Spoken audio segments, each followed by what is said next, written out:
I can do it as a human being. And we know that human beings are limited. But if I tap into my divine spirit, my divine psyche, and I'm reflecting and cultivating those higher laws of my being, and I understand that this thing that I'm seeking to do is in sync with my destiny, then the fourth law says that as long as I get in sync with my destiny and I put my emotions and images to work at it, then I can make it happen. The third law says that whatever the challenges are, whatever the reconciliation of obstacles, so-called obstacles there are, they can be resolved.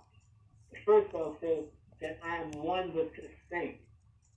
So by identifying with the divine part of my being, I set myself up to allow these faculties, these tools, to function efficiently toward reprogramming my thoughts and my thinking, which is what Sebek deals with, my thinking about something, and my images about something, which is what Heather deals with.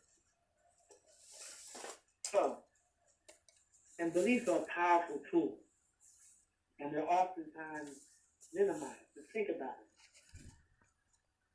There are people dying right now all over this world because of their beliefs. Their belief or the belief of somebody else. Not necessarily that it's true or accurate, but just because somebody else believes it, or they believe it. People have been dying since the beginning of recorded history based on belief, false belief. So what our ancestors told us was, if my belief is not in sync with what's true, if my belief is not in sync with what's my destiny, then my belief is going to lead me down a shortfall, a blind alley. I'm going to have shortfall. The way is going to be closed. You made reference earlier to Sebek as the faculty that is opens the way. When we say about opening the way, what we're saying is that if my ideas are correct, if my beliefs are correct, if they're in sync with what's true, then the way will be open, or is open, to me being successful for the accomplishment of that goal or that situation, whatever it is. But if I have the wrong ideas, the wrong beliefs, if I affirm the wrong thing, or if the affirmation of the thing is not in sync with my destiny, then I'm going to have marginal or limited or no success in accomplishing that thing. So, what we believe is powerful. There's tools, they've done experiments, both with the visualization and the affirmation, to show the power of belief. They've done experiments, for example, where a person was hypnotized and told that they were drinking vodka. But in reality, they were drinking water. Mm-hmm. And when they brought the person out of the trance, the person was drunk. Because they believed that they were drinking vodka. Now you could say, well, they just psyched themselves into believing that they were drunk. They drew the person's blood, and the person had an alcohol content in their blood. And now this is what would be there had they been drinking alcohol. Then they flipped that script, and they told the person they were drinking water, and put them again into a hypnotic trance. Told them they were drinking water, when in reality they were drinking vodka. When they brought the person out, the person was completely sober, and there was no alcohol in their blood. So beliefs are powerful tools. But the critical point of the 11 laws, this law is that my beliefs must be in sync with what is true. What is true about me, what's my destiny. And if that's the case, then I will be successful in my accomplishment. Now, our ancestors, in order to drive this image home, they have these, they use symbols to communicate. You know, the old saying, one picture is worth 1,000 words, right? Yeah. So the symbol for this faculty, the intellect, is one of them is the dog. Because, you know, dogs are very big animals in terms of their response to hearing. You know, they can, say how many thousands of words that dogs can understand, commands, human commands, etc. Another symbol are eight, again, because, you know, it's of the mimicry, the so-called intelligence, in terms of applying imaging, responding to imaging in the environment. But another symbol is the crocodile. Now, the crocodile is a very ferocious beast. It will eat you up if you get into the Nile River.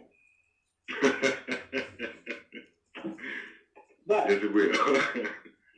in order to control the crocodile, and our ancestors were they used the crocodile to protect their country from invasion, where they would feed the crocodiles on the opposite side of the river from where the people lived. So the crocodiles got used to eating over there. So when the enemy came in and tried to cross the Nile to come over to where the people were, then the first thing they'd have to address would be the crocodile. But there's another symbol meaning to this crocodile image. There's a bird called the ibis bird. And the ibis bird is the bird which is the symbol for Tahuti, for divine knowledge, or truth. And the ibis bird is a little scrawny bird, long legs, similar to like a flamingo, that kind of structure. Long legs, etc. Right, and it stands in the valley, in the water, right, in the Nile, on one leg, motionless. Now, there's a lot of imagery and symbolism that goes into this picture, but there's another fact, a scientific fact, that links back to the connection of Tahuti knowledge, divine knowledge, with Sebek, verbal thought, the crocodile. Because what science has shown is that this ibis bird is responsible for controlling the crocodile population. So now you're thinking, well, wait a minute. How is this little scrawny bird going to control the crocodile population? Crocodile with one small swipe of his tail would break the thing in all kinds of pieces. And if it ever just chopped on it, it would be no more than a real appetizer for a true meal. True. Well, the fact of the matter is that the ibis bird does control the crocodile population, because the ibis bird feeds on baby crocodiles. So the symbolism here is that wisdom or truth must control ideas and beliefs. Uh-huh. There's another image that was very powerful in Kemet to make this link. Tahuti had this pet, which was part crocodile and part ape, and it kept it on its leash. And so the imagery there is that wisdom and truth must keep thoughts and beliefs on a leash. You know, if you don't have an animal on a leash, then it's going to run wild and do what it ever does. So a leash is a way of controlling, making sure this thing doesn't get out of hand. Mm-hmm. So what we think, the beliefs we have, if they're not in sync with what's true, what's correct, if they're not in sync with wisdom, they will cause problems in the world for us, and our way will be closed towards success in life. Mm-hmm. Now, let's look at it from another perspective. If I say that I believe something is true, in essence, what I'm saying is I don't know. True. Anytime someone says I believe, what they're saying is I don't know. And if I don't know, and I'm following my belief, then I'm going to have some trouble, because sometimes I may guess it right, many times I'm going to guess it wrong. And as we said, There are all kinds of people lying on Boot Hill now because of somebody's belief. Mm-hmm. So the question is, not the question, the solution is, to this is all, is that I have to keep my ideas, make sure that whatever I'm thinking, whatever my ideas, whatever my beliefs are, I have to make sure they're linked with truth. Once they've passed that test, then I can put them into my spirit. I can affirm them and move forward with whatever it is I'm trying to do. But if I don't protect and make sure that my ideas and my beliefs are in sync with God's will, then I'm going to have problems in my life. Another symbolism of Sebek is referred to as the messenger of the Supreme Being, which means that the messenger is the one who gives us the ability to hear and understand what is the law, what's the message. It's the ability to take the law, take reality, and convert it into verbiage, into sentence structure. Then we then articulate it and understand it from that faculty. But the intellect is not the same as wisdom. Sebek is the intellect. Tahuti is wisdom. All of the problems that the world has, and I'm not off base probably when I say this. Let's just back up. They say you should never say everything. 99 and 44 100% of the problems that the world has are caused because of the intellect of man. Think about it. Think about whatever the problem is that you know. It's because somebody thought or believed that this thing was correct. Somebody thought or believed that this was the way to approach something. Somebody thought or believed, and we're not talking about people who just don't have the capacity to think and believe. We're talking about the people of great intelligence. The people who make decisions for the planet are all well-trained people, all highly educated people. Mm-hmm. But what is not reconciled is the fact that, and in logic they say, it may be logical, but it's not necessarily true. Good point. So things are made with this logical faculty, the Sebek faculty. They're reasoned out, quote unquote, I'm using an quote, through the logic of the Sebek faculty, and come up with the intelligent response to a situation. But that intelligent response, if it's not true, will only cause a problem further down the road. And we're living the experience of that all over this planet right now. I mean, we can take some old historical stuff, right? They knew very well that in order to cut down on the pests in the field, all you had to do was put DDT on it. Worked in the lab, killed all the bugs, plants thrived, but then they found out later that people and everybody else started dying from the DDT. Well, the women are sick from morning sickness, so they came up with this drug back in the 50s, the thalidomide, to stop morning sickness, and it worked. But then babies started being born without arms and legs and all kinds of deformities.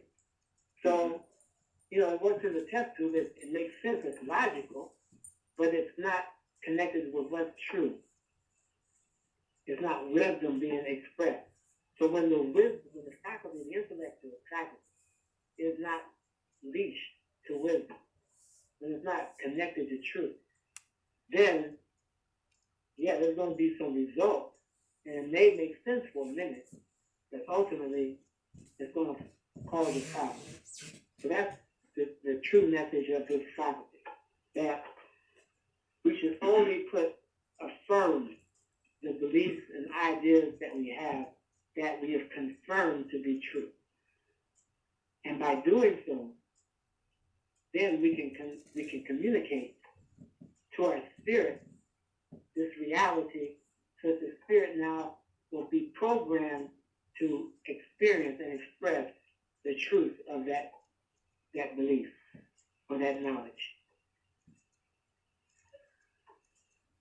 You know, Brother Orwam, even as we're speaking and we're, discussing the law of Sebek, and we're talking about affirmations and affirming, one of the, and we may have touched on it before, one of the affirmations that is, one of the false affirmations that is used constantly that helps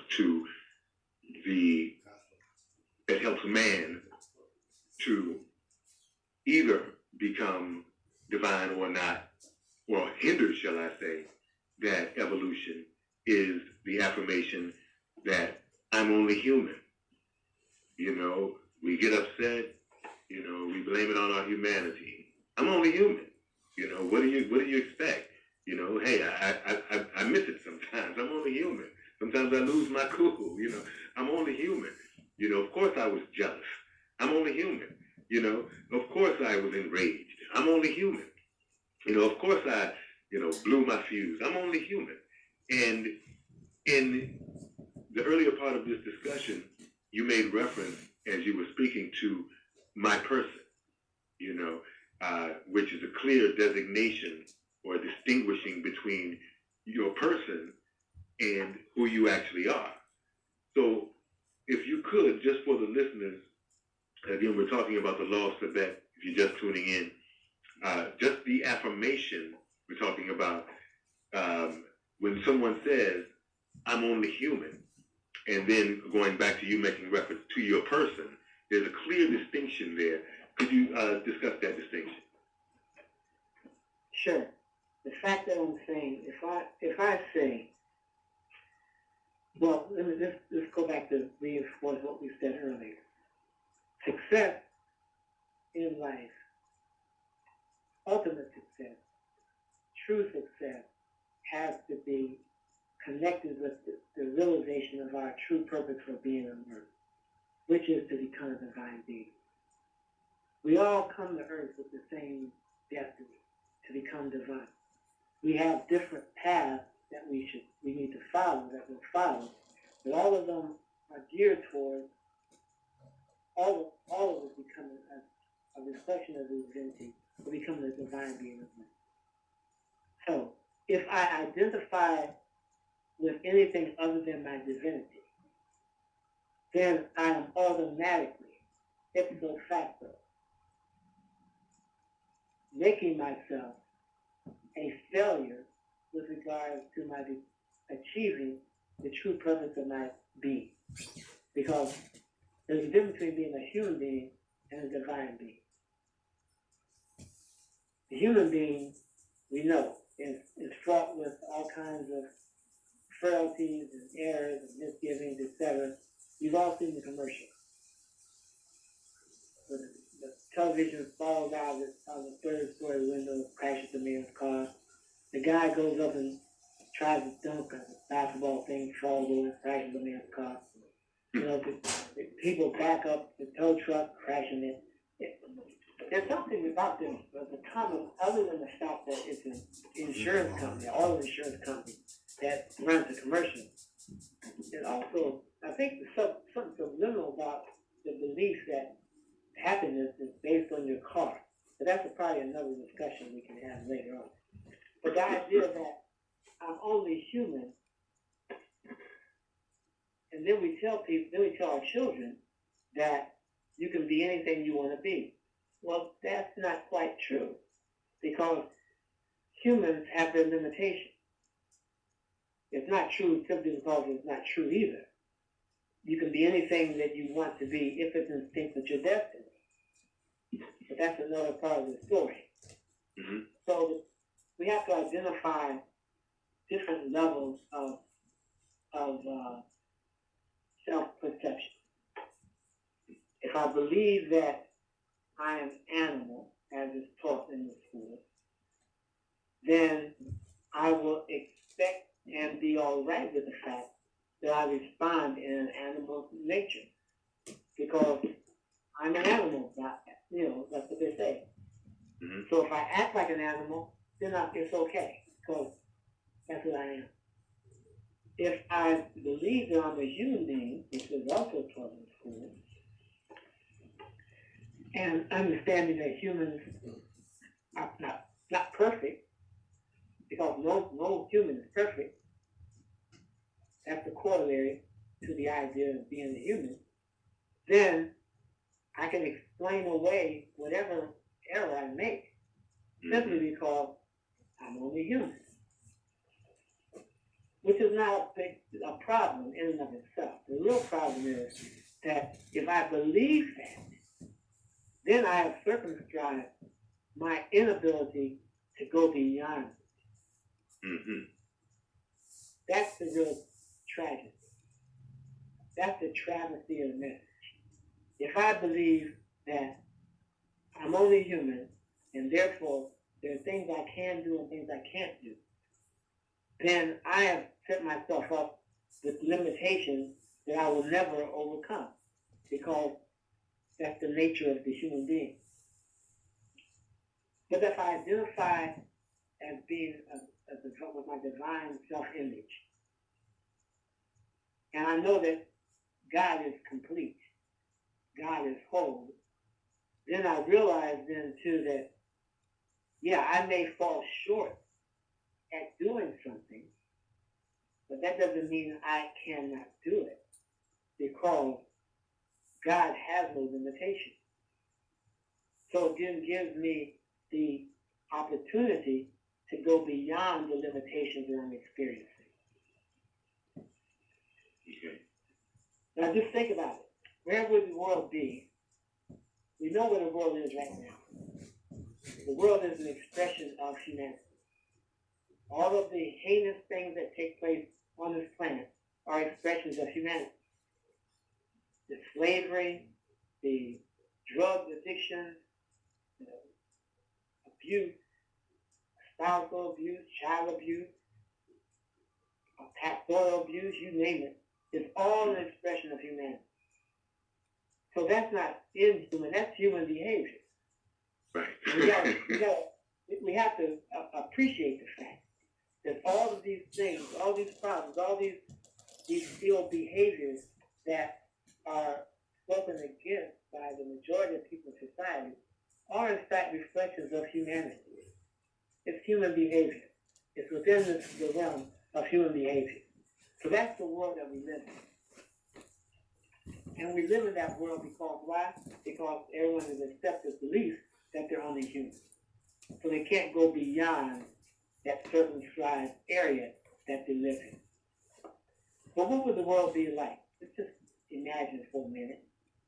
What would the world be like if instead of everyone believing that we're only human, if everyone believes that we're divine beings in the essence? Sure, people would still fall short, but we would be striving for more than what we have. People would not accept the fact that abuse is okay because I can't do anything about it, or drug addiction, or whatever the situation is. Slavery could never pass through, and result in not just the chattel slavery of the past, but the enslavement of people that takes place today. Africans and non-Africans, child slavery, women's slavery. I mean, there's all kinds of man's quote-unquote humanity to man. It's not man's inhumanity to man. It's man's humanity to man. Mm-hmm. What we need is man's divinity to man. Because as a divine being, those behaviors are not accepted. I can't accept the fact that I do this simply because I'm human. Yes, if I'm not human, if I'm divine, then I know that there's something beyond where I currently am that I need to strive for, that I need to reach for, that I need to plan for, that I need to program my spirit to manifest. So that's what the essential message is of this whole dialogue we're having relative to the 11 laws. we have the ability, we have the faculties within us to transform our response to circumstances and situations in our lives, which means that by doing so, we actually are transforming not just our lives, but the world in which we live. So if each of us cultivate, awaken, develop these laws within us, we can turn this world around overnight. Because the things that are acceptable in the human realm are not acceptable in the divine realm. The things that are believed to be okay in the human realm are not acceptable or believed to be okay in the divine realm. You know, Brother Orwell, you use the word transform. And, you know, as we transform, my understanding is that we will transcend. You know, and I was actually speaking with someone, and it was about this show actually coming on, and a lot of the things that have been happening in the news. And the individual asked me if I was going to have a guest on to actually discuss, you know, what's been going on in the news with the, you know, the whole police brutality and the whole Michael Brown situation. And I mentioned to them that that you were coming on today, and that Brother Orwell could bring a spiritual perspective to this whole discussion. How would you tie in just what's happening in the world today, or specifically with the Michael Brown case, the whole police brutality, with the identifying with the human versus divine, and transforming our thought process from that of being a human to a divine being, and how that ties in to what's happening specifically with that particular situation? Well, that's a long discussion. There's a lot of moving parts in that discussion. And I really wouldn't want to minimize it on short notice. This is